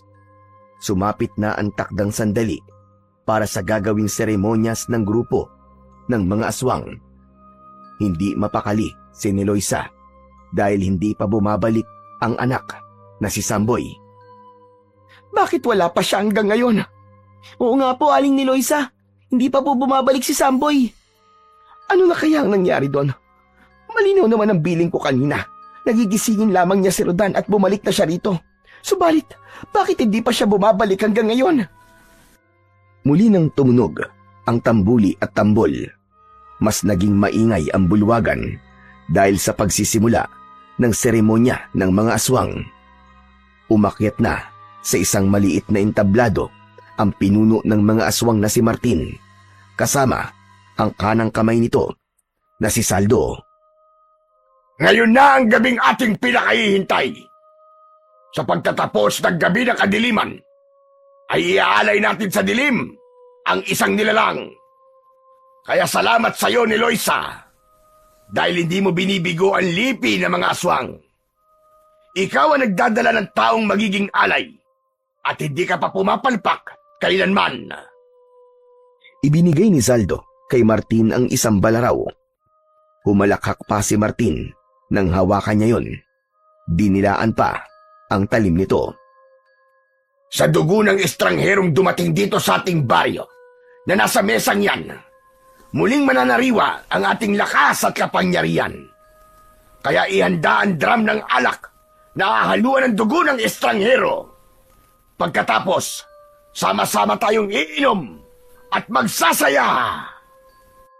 Nagsigawan at nagpalakpakan ang mga aswang na pinamumunuan ni Martin. Saldo, alisin na ang itim na telang nakatakip sa estranghero. Muling nagsigawan ang mga kampo ng dilim. Subalit nang alisin ni Saldo ang talukbong na telang itim sa nilalang na kanilang magiging alay, ay ganoon na lamang ang pagkagulat nila. Samantala, mula sa hindi kalayuan ay pinagmamasdan ni Niloisa at Chico ang mga nangyayari. Parang sinakal at sinuntok ang dibdib ni Niloisa nang makita niya ang anak na si Samboy ang nakahiga sa malapad na lamesa. Wala roon si Rodan na gaya ng kanilang plano at nalalaman. Aling Niloisa, kaya pala di nakakabalik si Samboy. Siya pala yung nakahiga doon na natatakpan ng telang itim, hindi po si Papa. Anong kalokohan ito? Bakit ginawa yun ni Rodan? Samantala, napaurong naman si Martin nang makita na si Samboy ang nilalang na kanilang iaalay. Hindi siya dapat nakahiga dyan, Saldo. Anong kalokohan ito? Pinagtitripan mo ba ako? Hindi, Martin. Sigurado ko na ang estranghero mismo ang inilagay doon. Pero nasaan nga? Nasaan siya? Hanapin niyo siya. Hindi maaaring hindi matuloy ang seremonyas. Hindi pwedeng hindi makainom ng alak na may dugo ng estranghero ang mga kauri natin. Narinig niyo ang utos si Martin. Kumilos kayo. Hanapin niyo ang estranghero. Tiyak nandito lang siya at hindi pa nakakaalis sa lugar na to. Magmadali kayo! Nagmamadali namang pinuntahan ni Niloisa si Samboy. Niyakap ang anak. Halika anak, lumayo tayo rito. Bilis! Agad na sumama si Samboy sa kanyang ina. Gaya ng nasabi dati pa ni Niloisa, ay hindi sila pinakikialaman ng mga aswang. Hindi sila kailanman maaaring maging biktima ng mga ito. Kaya hindi maaaring patayin si Samboy upang gawing alay. Samantala, patuloy sa paghahanap ang mga tauhang inutusan ni Saldo. Pumasok sa kanyang kubol si Martin dahil sa naudlot na seremonyas. Saka na lang siya lalabas kapag natagpuan na nila ang estrangherong magiging alay. Nakakubli naman ng mga sandaling yon si Mang Rodan upang hindi makita ng mga aswang na humahanap sa kanya.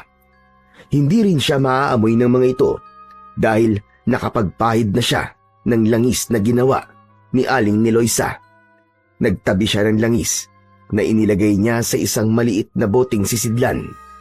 Naisip niya yon dahil alam niyang kakailanganin niya. Kaya hindi nga siya nagkamali. Nagamit niya ang itinabi niyang langis. Habang nakakubli siya, ay dinaan-daanan lamang siya ng mga aswang. Matindi ang kadiliman, kaya hindi siya basta-basta nakikita. Tinanggal niya ang suot na sinturon at ibinaba niya sa lupa. Gaya ng dapat na mangyari, tumigas na tila bakal ang sinturon na gawa sa balat ng hayop. Ngayon ay magagamit niya na ito upang harapin ang nagkalat na mga aswang. Dahil paruot parito ang mga aswang sa paghahanap kay Rodan, kaya nang makasalubong niya ay agad niyang sinugod gamit ang kanyang sandatang sinturon. Putol ang kamay at braso ng aswang na tamaan. Tagpas din ang ulo kapag tinatamaan sa leeg. Nagkagulo ang mga aswang nang malaman ang nangyari sa kanilang mga kasama. Lahat sila ay nagtulong-tulong upang sunggaban si Mang Rodan, ngunit hindi nila kaya ang lakas at bilis nito sa pakikipaglaban. Hindi lang pala sandata ang silbi nito sinturon na to. May kakaiba ring bilis at lakas na ibinigay sa katawan ko. Sa bawat sugod ng mga aswang, ay tinitiyak ni Mang Rodan na gugulong ang ulo ng mga ito o di naman kaya ay putol ang bahagi ng katawan. Sige! Mga hayop kayo, mga aswang kayo! Lumapit kayo! Para matikman nyo na ang kamatayan nyo! Samantala, ang kaguluhang yun ay nakita na ni Loisa pati na ng dalawang bata. Aling ni Loisa, si Papa ko po yun. Jack, siya po ang kalaban ng mga aswang. Tama ka, Chico. Si Mang Rodan nga. Tinupad niya ang kanyang ipinangako na hindi niya tayo pababayaan. Oo nga po, Inang. Pero hindi ko pa rin gusto ang ginawa niya kanina. Inilagay niya sa peligro ang buhay mo.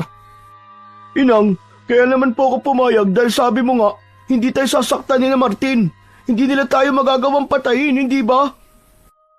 Kahit na, sobra pa rin ako kinabahan nang makita kita na sasaksakin na sana ni Martin. Kasi nga, Samboy, love na love ka nung nanay mo. Tama ka, Chico. Hindi ko kayang mawala sa akin si Samboy. Siya ang buhay ko. Pero, teka, hindi pwedeng wala tayong gawin. Kailangan natin tulungan si Rodan para maubos na ang mga aswang. Paano po, Aling ni Loisa? Kumuha kayo ng kahit na anong matigas na bagay. Gagamitin natin yon para labanan ng mga aswang. Pwede na kaya ang kahoy na to, Inang? May nakuha na rin po akong kahoy, Aling ni Loisa. Huwag tayo maghiwa-hiwalay. Kapag may nakita tayong aswang, pagtulong-tulungan natin. Hatawin natin ang kahoy. Ganun nga ang ginawa ng tatlo. Sa bawat aswang na kanilang makikita ay pinagtulungan nilang hambalusin. Ito ang dapat sa'yo! Ito pa! Ako naman! Ito ang dapat sa'yo! Salbahe kang aswang ka! Dapat sa mga halimaw na kagaya mo ay mamatay! Heto! Sa ganung paraan, kahit paano ay nakakatulong ang tatlo para mabawasan ang mga aswang. Samantala, patuloy sa pakikipaglaban si Rodan at marami-rami na rin ang kanyang napapatay. Nakarating yun kay Martin. Galit na galit sa kanyang nalaman. Hindi! Hindi maaari! Hindi maaari ito! Hindi pwedeng malipol ang lahi namin! Pero, kanina pa niya inuubos ang estrangherong yon. Umanda ka! Umanda ka, Saldo! Hindi natin maaaring ipagwalang bahala ang pangyayari ito! Anong gagawin natin, Martin? Tayo ang haharap sa estrangherong yon.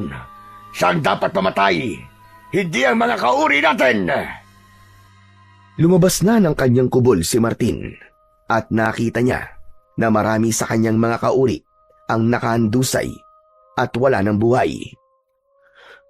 Napakalakas ng loob mong guluhin ang aming seremonyas! Hayop ka! Magbabayad ka sa ginawa mong ito! O ano? Nagulat ko ba kayo?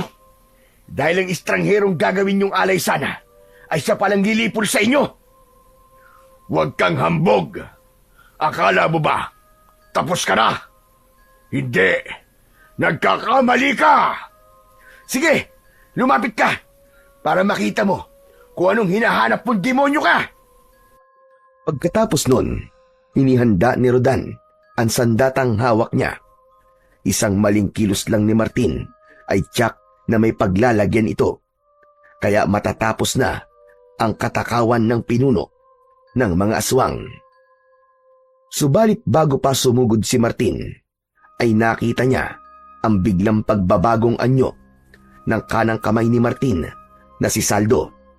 Naging nakakatakot na halimaw ito, isang aswang at handang lapain si Rodan.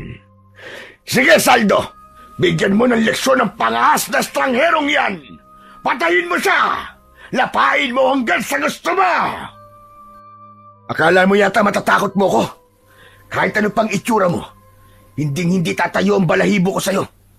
Tikman mo ang kapangyarihan ng sinturon ko! Inaikot-ikot ni Mang Rodan sa ere ang hawak na sinturon. Saka ito inihataw sa aswang na si Mang Saldo. Tinamaan ang katawan ng aswang. Umigik ito at napasigaw dahil sa sakit. Kaya naman, sinamantala yon ni Rodan. Agad niyang sinundan ang ginawa niyang paghataw sa aswang. Paulit-ulit yon hanggang natadtad ng taga at sugat ang aswang na umatake. Kaya nanghina ito at tuluyan ng bumagsak sa lupa.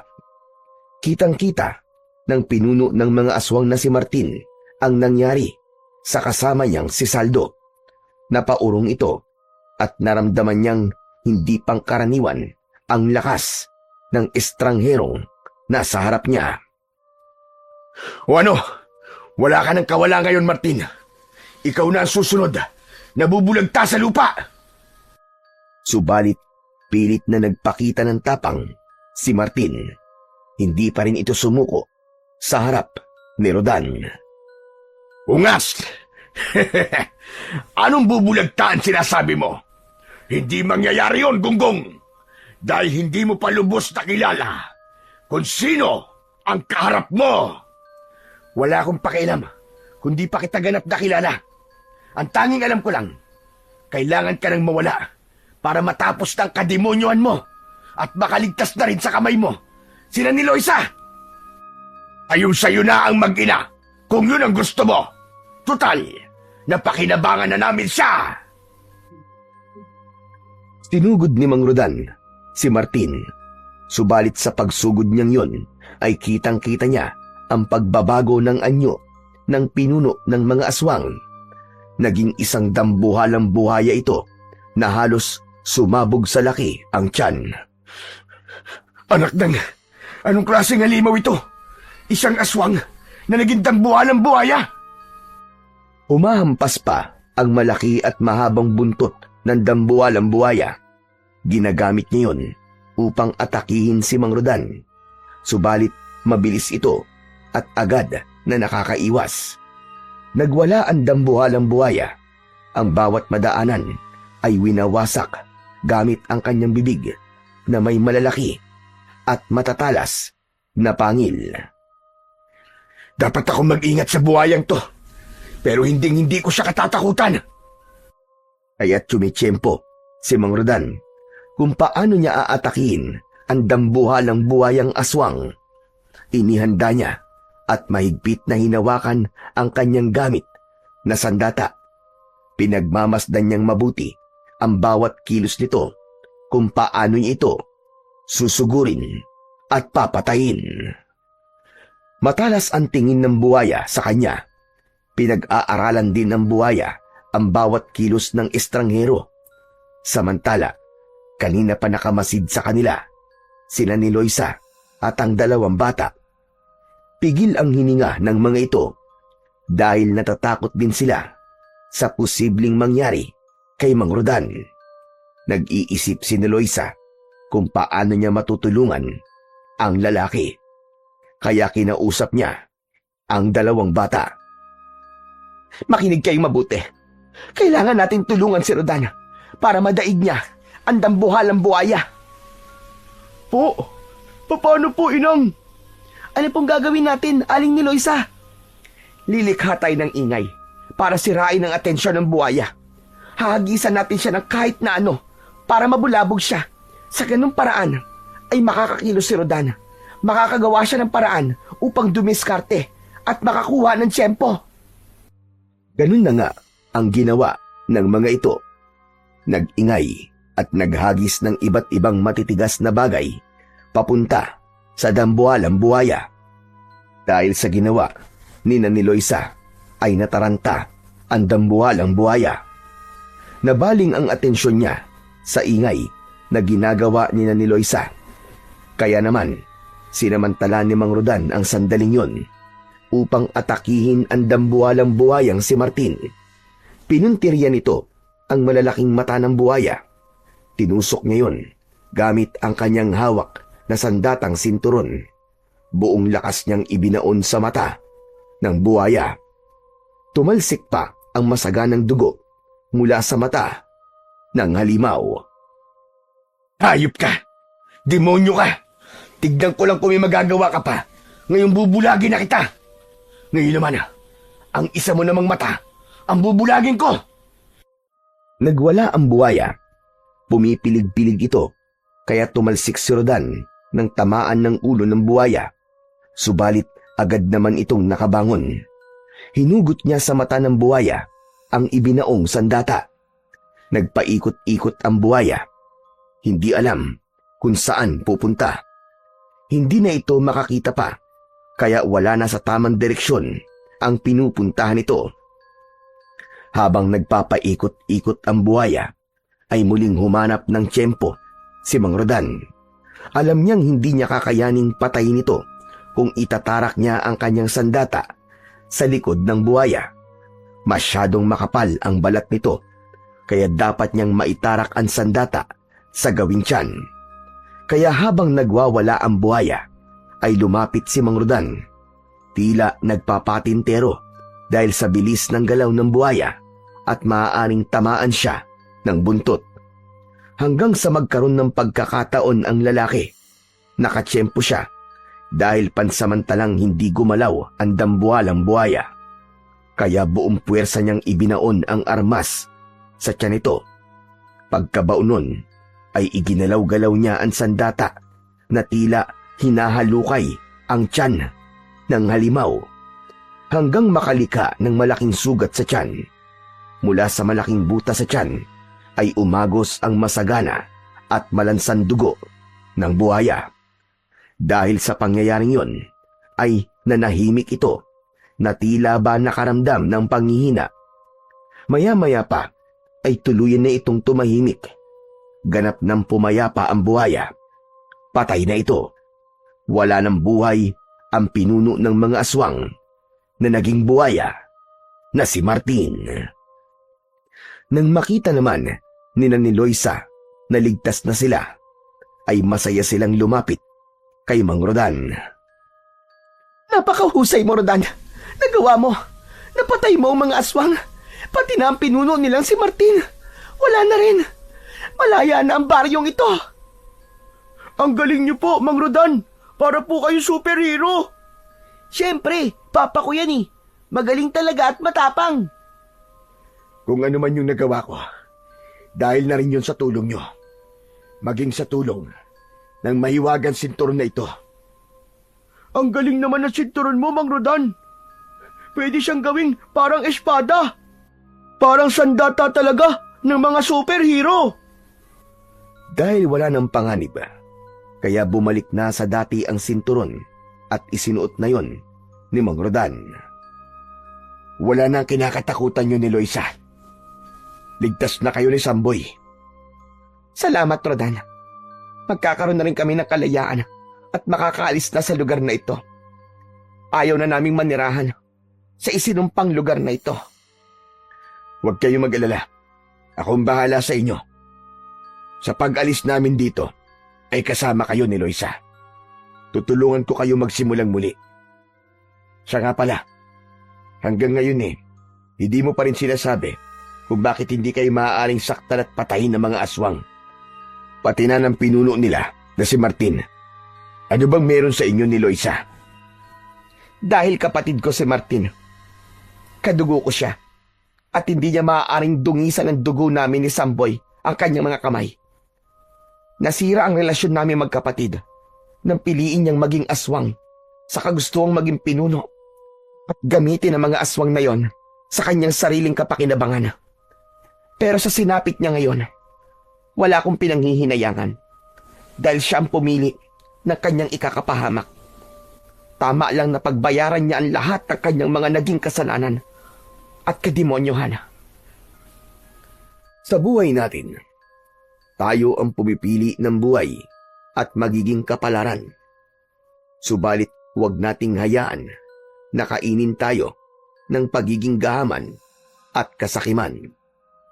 Piliin pa rin natin ang tama at lumayo sa kasamaan na magdadala sa atin sa kapahamakan.